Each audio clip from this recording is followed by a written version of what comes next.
આવી તો અનેક ઘટનાઓ છે, પણ સફળતા એ સંપમાં રહેલી છે. જે 12,500 સ્વયંસેવકો ત્યાં સેવા કરીને જીવનમાં કોન્ફિડન્સ આવ્યો ને, સફળતા છે. આત્મવિશ્વાસ આવ્યો ને કે આઈ કેન ડુ. કાલે સવારે એના પ્રોફેશનમાં એને મોટો પ્રોજેક્ટ મળશે ને તો એમ થશે કે સ્વામિનારાયણ અક્ષરધામ રોબિન્સવિલમાં પથ્થર મેં ચડાયા છે, આ પ્રોજેક્ટ તો ઇઝીલી કરી શકું. એ જે કોન્ફિડન્સ લેવલ બૂસ્ટ થયો છે ને, that is the secret of huge success in their lives in future. ખાલી મોન્યુમેન્ટ એ સફળતા નથી. Rise of spirit is success. Strength of confidence is success. કારણ કે એના આધારે બીજા પ્રોજેક્ટ સફળતાથી કરી શકશે. એટલે સફળતાનું રહસ્ય એ યુનિટીમાં રહેલું છે, એટલે કે સંપમાં રહેલું છે.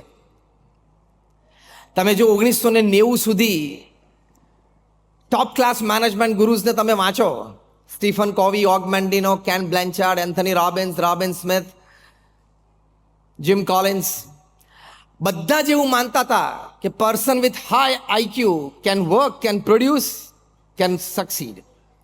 કામ કરી શકે, પરિણામ પ્રાપ્ત કરી શકે. આઈક્યુ હાઈ હોવો જોઈએ, એકેડેમિક સારું હોવું જોઈએ.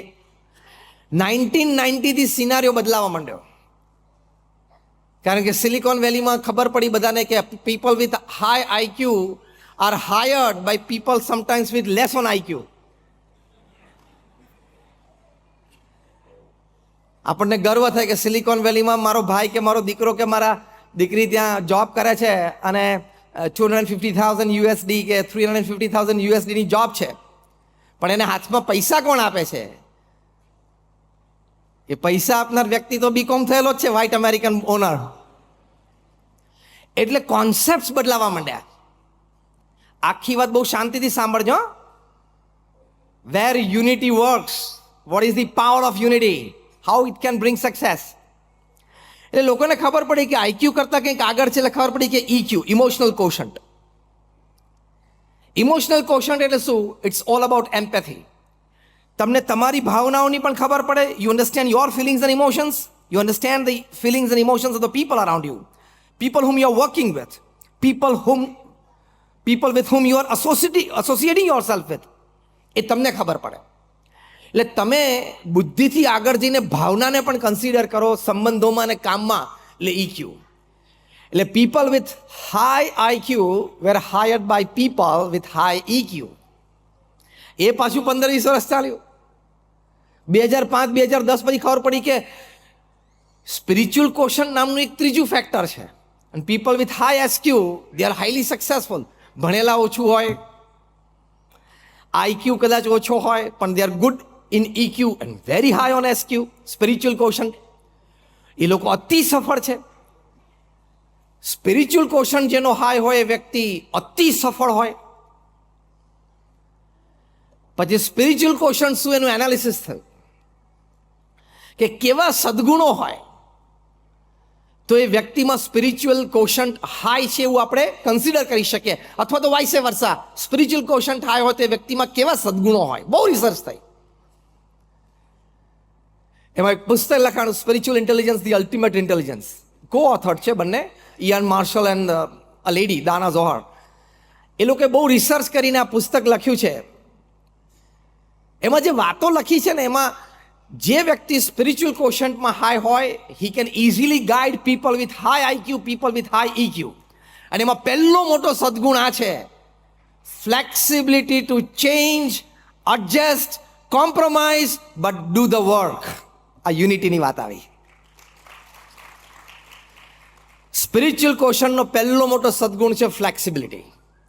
સંપની ભાવના હોય ને તો જ તમે ફ્લેક્સિબલ રહી શકો. બાકી એડમેન્ટ રહો, મારો વિચાર જ સારો છે, હું જે ઓપિનિયન આપું છું એ બેસ્ટ છે, I have this experience, I have this academics, so I am fine, હું અનુભવી છું, હું પરિવારમાં મોટો છું એટલે બધાએ મારું જ સાંભળવાનું, હું પરિવારમાં મુખ્ય બ્રેડ અર્નર છું, વિનર છું એટલે મારું જ સાંભળવાનું.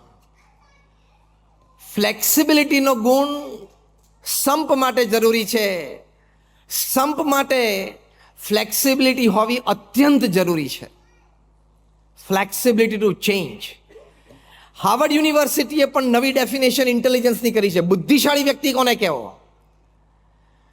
બહુ વર્ષોના રિસર્ચ પછી એ લોકોએ definition of intelligence according to Harvard university is flexibility to change is intelligence. બુદ્ધિશાળી વ્યક્તિ કોને કહેવાય? સંજોગો પરિસ્થિતિ પ્રમાણે ફ્લેક્સિબલ થઈ જાય અને પછી એ સંજોગો પરિસ્થિતિને પોતાને અનુકૂળ કરી નાખે. આ સંપની ભાવનાઓ તો થઈ શકે અને સંપ હોય ત્યાં જોવા મળે, વાઇસે વર્સા છે ફ્લેક્સિબિલિટી. તો આપણે પણ ફ્લેક્સિબિલિટી માટે પ્રયત્ન કરવો જોઈએ. પ્રમુખ સ્વામી મહારાજ બીએપીએસ સંસ્થાના 65 વર્ષ સુધી પ્રમુખ રહ્યા. Unchallenged, no controversy, no election ever in the history of BAPS. દુનિયાની એકમાત્ર સંસ્થા છે BAPS કે આ લેવલની કોઈ ઇન્ટરનેશનલ ઓર્ગેનાઇઝેશનના પ્રેસિડેન્ટ કોઈ એક વ્યક્તિ 65 વર્ષ સુધી રહી હોય. The one and only happening upon this planet.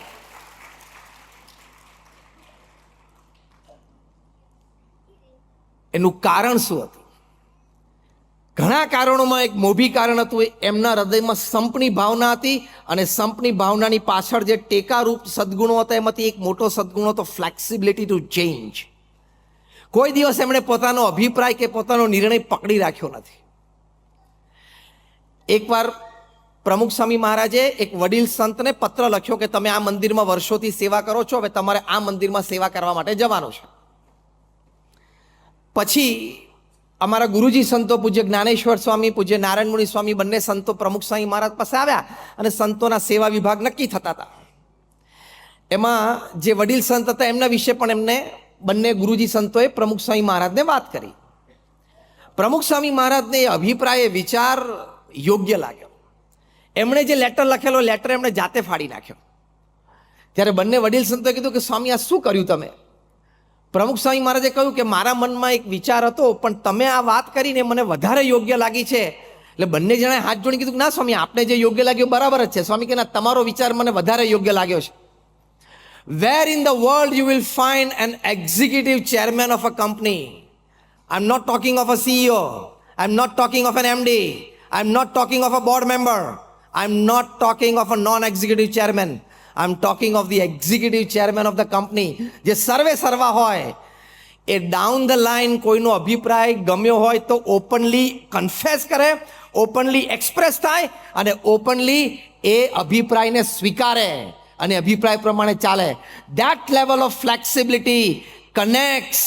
That level of flexibility creates unity.